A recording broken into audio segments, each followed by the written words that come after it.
Миний хамгийн дуртай баяр бол шинэ жилийн баяр. Гэр бүлээрээ аз жаргал дүүрэн, эмээмсэглэл дүүрэн, итгэл сэтгэл хайр дүүрэн байдаг учраас энэ баярт бол би хамраас их дуртай.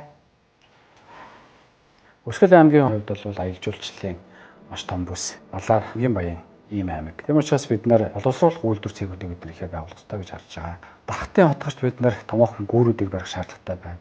Энэ гүүрүүдийг барьснаар аялал жуулчлал Өсгөл аймагт илүү төлхөө өгчих боломж ордно гэж үзэж байгаа. Болгон аймагт бол мэдээж нэг жуулчин тэнхимийн төсөл хөтөлбөр маань үйлчлэнэ. Малчтын хөдөлмөрийг хэлбэрчлэх, надаас гарч байгаа түүхийд бүтээгдэхүүнүүдийг бол илүү үнцэнтэй болгох энэ ажлуудыг бид нар хийх ёстой гэж харж байгаа. Явуулын саалтуурыг бид нар хийхээр ажиллаж байна. Австрали улсаас нэвтрүүлж байгаа хонь ямаа, малын нос нуулуурыг хяргах, боловсруулах ийм технологиг бид оруулж ихээр ажиллаж байгаа. Хотын маань хувьд бол эцсийн бүтээгдэхүүн үйлдвэрлэл бол маш олон жилийн мөрөөдөл байсаар ирсэн. Солонгос улсын эцсийн бүтээгдэхүүн үйлдвэрлэхэнтэй уулзаж 2015 онд Эрдэнэ хотод холбоосон бас байна. Ялангуяа ард иргэдийн маань хувьд эцсийн бүтээгдэхүүн гаргаж дэлхийн зах зээлээр нийлүүлэхийн том боломжууд утныг гарч байгаа.